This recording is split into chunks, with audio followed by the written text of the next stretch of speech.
Yeah. So we've got Boog sitting down. If you were over at the practice stations, one of them had a 23-second time on Sonic. Boog set that time and was not happy with it. So we'll see if he can get a better time here up on stage. How are you feeling about this, Boog? Sounds like Boog really likes Bomberman 2. Yep. Bomberman 2 is his favorite game pick for us. Alright, if you're ready, we'll give you a countdown. 3, 2, 1, go! Boog opting to go with the bee shooter. If you're good with the bee shooter in this early section, I think it's the fastest option. And then it's whether or not you want to take the risky item 2 strategies through this first part or not. Well, I'm liking the short hops. He does take it a little bit slow just to kill that enemy, make sure he doesn't get knocked into the pit. Yeah, but that means he's not losing time getting knocked into the pit. Yeah, that item 2 there is very tricky to place. If you place it right, you can ride it all the way to the wall. But if it's too low, it'll hit the bottom platform and die. Yep. If it's too high, it'll hit the ceiling and die. Going for the safe item 3 strat and a very nice time. Megaman 2 well under par. Yeah, good job by Boog. Moving on to Super Bomberman 2, which, as a reminder, he said he was very confident in. And I am totally not a liar at all. It's like we haven't lied a single time. No. See, that was an excellent opening kill. That's how confident he is. He's going to choose to pick up that power-up. One of the big things is that the bomb, you can destroy the power-up with a bomb and not pick it up. It is an option, as a few people have gotten themselves killed by having the extra length on their explosions. He is opting not to free the Easter Island head immediately like some of the other competitors did. We'll see how that pays off for him. Kind of taking one enemy at a time. Oh, nicely done. See? See? And he said, of course I like Bomberman. Once again, I am being proven correct. Exactly. And here we go, Sonic 2. Will Boog be able to show us the full quick strategy? He knows how to do it, it's just hard. Okay, gets a nice hop there, jumps over the spring, jumps over that spring, gets the speed shoot. Now here's the big part. Oh! Yeah, you want to bounce off that invulnerability and then get the bounce off the enemies. Yeah, the timing for that's pretty difficult. There's a slower way to get it a little bit more consistently, but of course Boog isn't going to go for the slow way. Exactly. However, it still has a better time than all of the other racers so far. So let's see how Final Fantasy V goes for Boog. Yeah, if he's got a good strategy here, we could see a new record on our leaderboard. One of the things here is having a good strategy, and if you can execute it quickly. Oh no! Oh no! Ferris got hit with the old. So did Gallo. But the shuriken was queued up before the old debuff happened, so that damage was not reduced. That's handy. Well, struggling a bit with the menus. Opting to go for the Bolt 2 sword. That means that when Gullif attacks, he'll charge every attack with a Bolt 2. Yep. I think it makes it magical as well, so it might bypass the old debuff. It probably would bypass the old debuff, but the damage, however, is fairly low. Boog trying to remember how to break the rods. I've already told people how to do it, so I think at this point, saying it would be a little bit unfair. Exactly. Going for Ifrit, whose element is fire, not what Soul Can is weak against. Yeah, as a reminder, if you're going for the summons, Ramu is the electric elemental summon. Yes. But this is going to get dangerous. Lena now rocking the white hair. This is going to get dangerous because soon Soul Cannon is going to use its ultimate attack, and I think if it does, everyone except for Bartz will die. They're too low health. Oh, explosive pressure increased.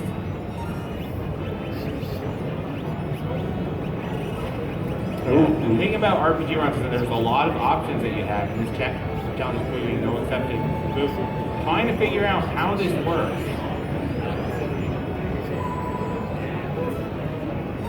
Obviously just hit the boss in the face. Yeah, and it does do a good amount of damage, but we're still quite a bit short because those Lena Thunder Rods in particular do so much damage. Yes, exactly. Exactly. The problem with Ramu is that it doesn't do much more damage than Bolt 2. No. That's the long animation that gets skipped. There we go. Golov does actually bypass the ult debuff with the Bolt Sword. Energy level is very high. It's about to fire. I think we're going to be a bit short on damage.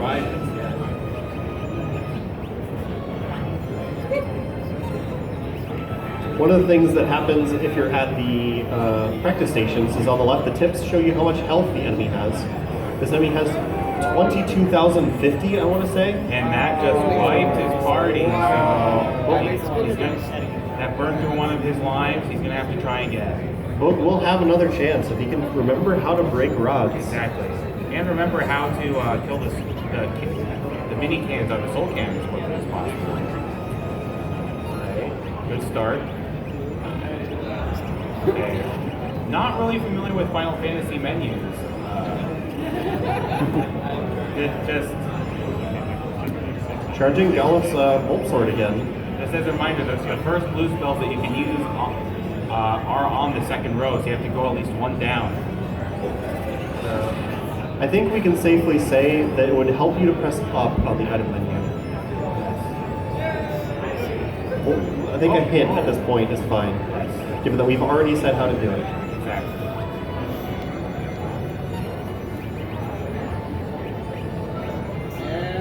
There we go. Here's the level 5 Doom.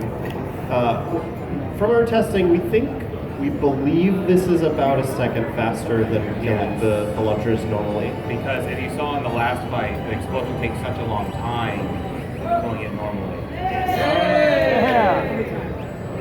There we go. Boog has figured out how to break the thunder rods. That's the thing. I mean, people say, RPGs, there's like no action or execution involved. Like, menuing is a skill, and it requires a lot of inputs and execution. Yeah, once Mike and I kind of figure out the strat that we wound up settling on for Final Fantasy V, we both kept beating each other's time back and forth. Yes. We dropped it by about 5 seconds by just getting better at the menuing. Exactly. And we can possibly even get a little better at the menuing. It's just... Oh yeah, I definitely was not perfect at the menuing. Oh, there you go. Hey! I think it was just a little short on damage. No, there we go. Good job. There's a third place for Boog. Oh, do you like the menu? Alright.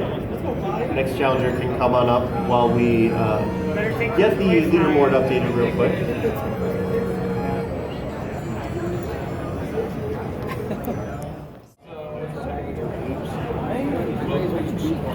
Okay, Boog's back to show us some more Sonic 2 shenanigans.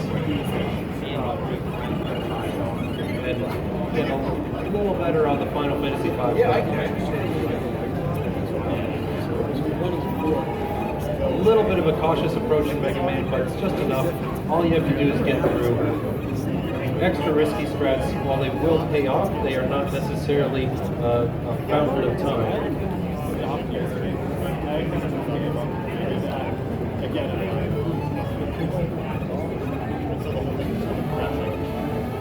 Swapping into item is something we don't see very often, but still well under par. I've seen a lot of people swapping item 3 just for the safety aspect, a much easier way to get up that wall as opposed to item 2, which is very easy to despawn without putting the proper height. Something else that I'm still waiting for somebody to do is that the other abilities that you have are Airman's Shot, Flashman, Crashman, and of course, the last one is escaping at this point, Metalman's Blades. So between those three, you do have a few better options.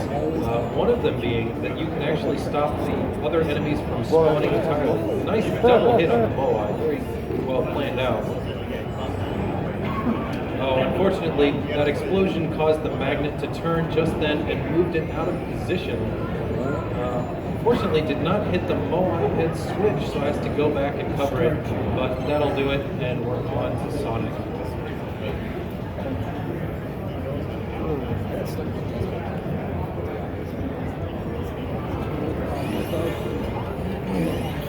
once again caught up by the issue of just swapping three games. There it goes. Too early. Oh, missed the bounce. Or again, just rushing through the edge. That's a really tight timing to get the speed shoes into the bounce onto the invincibility. For sure. There's the jump and really through 29.68. We still got all three lives though, so even despite being 15 seconds behind, means that we can pull off the low 50. It's basically might even see a new record. Diablo If not, might just place modernized one of the sort of other times on the leaderboard. Yeah, absolutely. I looked at it. Free to play. I looked at it. It's like Consistent strat. Almost entirely That's arrogant. the problem I'm finding because my gaming time is right now mostly invested in Destiny 2. How many people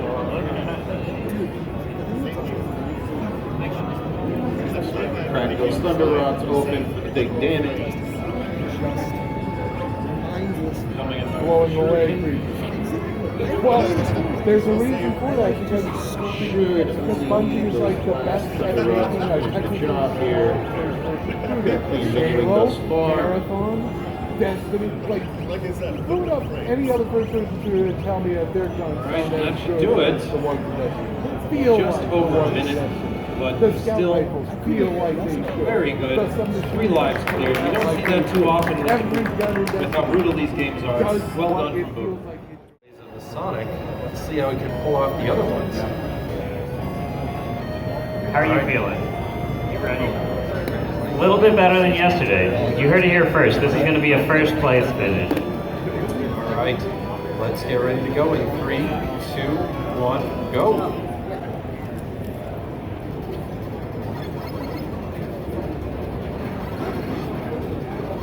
Coming into Megaman here, very good mashing to get rid of those fly boys early on in the stage. Take some precise shots to kill those tellies as you're jumping, so that is also very nicely done.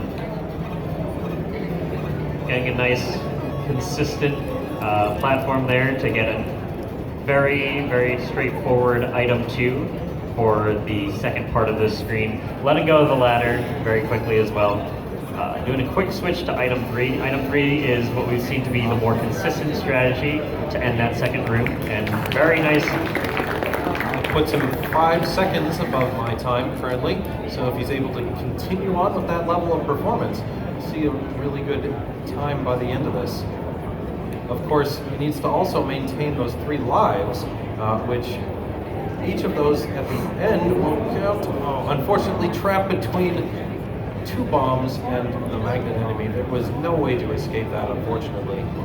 That's one particularly challenging thing, is that these enemies will pull you towards them should you line up with them. Ooh, and once here's again, another trap. yes, the enemies will not stop trying to magnetize you for the entire duration that you're available. So if you have already laid a bomb and were moved off of it, that's kind of the end of it, sadly. Right, placing 3 bombs here, getting a nice chain reaction. Opting to start this sequence of events while before dealing with this ghost. Yep, and now unlocking the Moai enemy, trying to get those 2 shots in. We've seen this kind of formation with the bombs before, and getting a nice double hit there to kill it. A little curious, I thought that triggered that switch at the bottom, but not quite. He still has to take out that bomb, and there we go. Unfortunately, the magnet, anytime an explosion hits the magnet, it twists, and that particular spacing will always grab the bomb away. So, unfortunately, 2 lives down on Super Bomberman, but still clearing with a solid time heading into Sonic 2. Yep, and Sonic 2 here, we'll see what kind of strategy we goes for. Slowing down just a little bit so he clears the spikes. Just short on the invulnerability block. So opting to take the rest of the stage normally. Taking a hit here, going to lose a little bit of time, but still relatively quick from what we've seen from our other competitors. Sub 30 on Sonic, and Gauntlet setting, still very respectable. And then finally into Final Fantasy V. So we have the prevailing strategy from yesterday. However, as of this morning, there are some new opportunities to do other things. However, it looks like he's sticking with the tried and true. Certainly much more consistent in how it operates, but just a bit slower in what is possible. You know, an interesting thing I've seen about this over the last couple days, I remember a couple people over dinner last night were talking about strategies, how to optimize this fight the best. And, you know, it's interesting to see how we have this gauntlet set up and we've seen people just try to workshop, all right, what can I do? That's kind of just the speedrunning mentality. You know, you try it out here, you think about, oh, what can I do faster? And what other ways could I deal damage? And it looks like a pretty quick fight there. Very nice, 52-89. And that's a solid clear for Boog. Well done. Are you ready, Boog?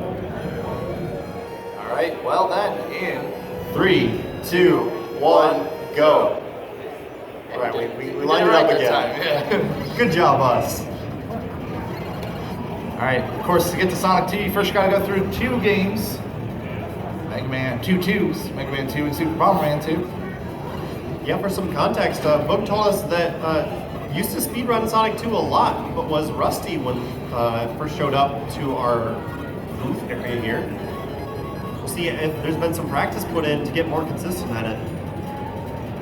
I'm using the item 2. Actually, wow, getting all the way across. I'm not sure even he expected that one.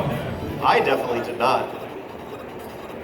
Going for the safer strat with item 3 instead of the less consistent method of item 2 in the wall. And that's a solid time. Who showed us some swag afterwards as well, jumping with the item 3 on the ground. Now, Bomberman 2 has really been the thorn in the paws of all, or at least of many. Solid manipulation to start with, and is going to go for a little bit of an early bomb strat. Does save, you know, maybe a second. It's important on this, and the big question is that Helmet Knight at the top. It's very hard to manipulate him consistently just because it happens so late in the level that it's difficult to always know where he's going to be every time. Seems a little unsure of how to deal with the enemy patterns that he's getting now. But maybe not, because just gets the double kill. Yeah, the double. Going to get that bomb unfortunately sucked in by the magnet. Same thing that we saw happen to our last competitor. But comes in just over par. Yeah, but we'll see what he can do on Sonic. Can definitely make up some time on that, even if he doesn't get the full quick. Oh. Well, not if you drop the controller, unfortunately. That's what happens when you sometimes need to furiously mash out those 6-tap spin dashes. I mean, given the times we saw Boog putting up at the practice station, could still come in under par. It might not matter. Going to have to dodge the invulnerability as he couldn't quite get the speed there. This should still be under par. Pretty good recovery from the unexpected dropped controller strategy. Boog being one of the few to know about jumping at the tops of loops to actually save just a little bit of extra time. Yeah, and it is more difficult than it looks like. If you jump too early, it doesn't actually save the time. It'll actually launch you backwards. Looks like we're going to see the Doom strategy from Boog. This is the meta strategy, I'd like to say. It's not the hidden meta, though. No. It's not the optimal, the OP. Well, so there is a slightly more optimal version of the Doom strategy as well that we haven't quite been seeing. There's a whole turn that can be skipped over what we've seen a lot of the competitors doing, even when doing the Doom strat. Is that the one that is based off of damage rolls? No, not the left one. It's the one that I've been using to get the 48s. Of course, this is a competition, so we're not going to spell things out, just hinting that people should maybe look for some new strategies. Hey, second place there for Boog because he left all of his lives there. Yeah. Very nicely done. And with a dropped controller, he reminds us. So. Yeah, second place. He got the high damage rolls, didn't need the fourth Thunder Rod. Clearly, the controller drop was RNG manipulation.